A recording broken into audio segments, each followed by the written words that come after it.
Hello Buttercups, today I'm going to read you a story called The Whale Song.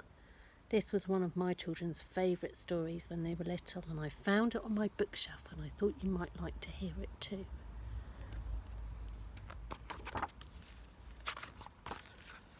Lily's grandmother told her a story.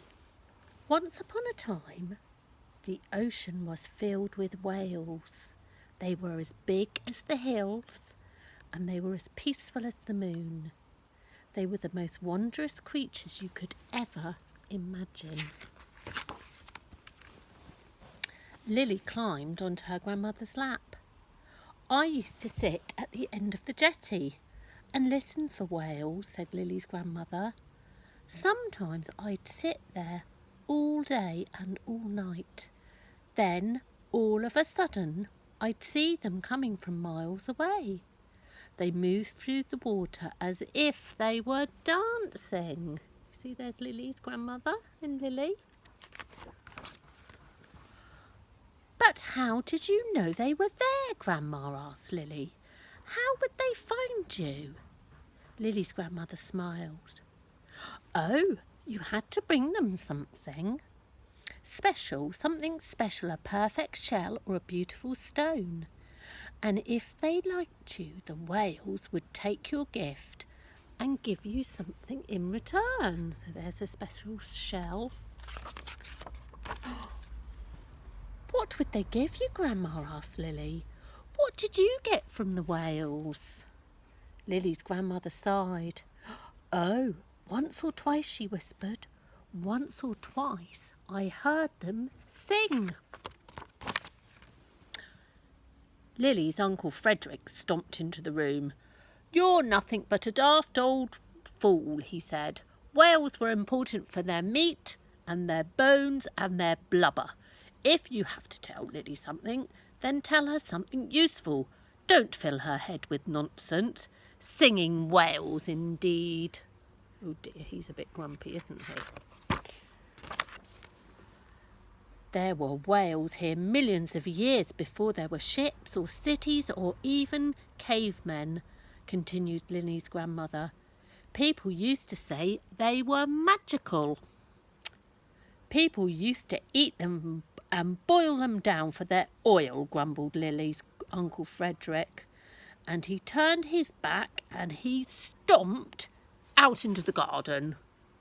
He seems like he's a bit cross. Lily dreamt about the whales. In her dream, she saw them, as large as mountains and bluer than the sky. In her dreams, she heard them singing, their voices like the wind. In her dreams, they leapt from the water and called her name. Next morning, Lily went down to the ocean.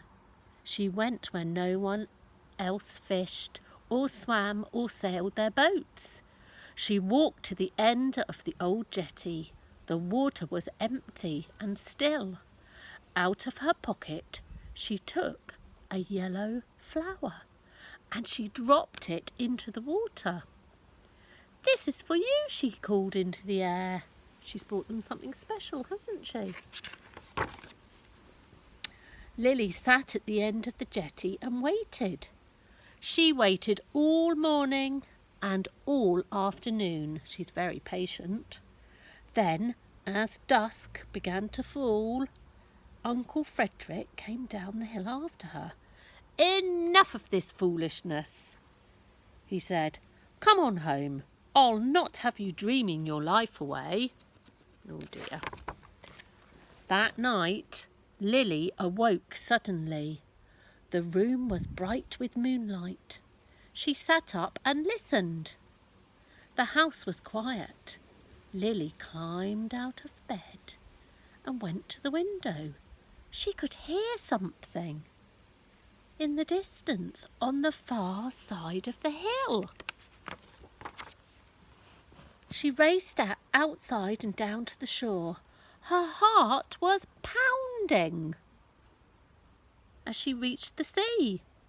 There, enormous in the ocean, were the whales. They leapt and jumped and spun across the moon. Their singing filled up the night. Lily saw her yellow flower dancing in the spray. You see the whales? There we go. How special. Minutes passed, or maybe hours. Suddenly, Lily felt the breeze rustle her nightdress and the cold nip at her toes. She shivered and rubbed her eyes. Then it seemed the ocean was still again, and the night black and silent. Lily thought she must have been dreaming. She stood up and turned for home. Then, from far, far away, on the breath of the wind, she heard, "Lily! Lily!" The whales were calling her name. There we go. I hope you enjoyed that story. Bye-bye.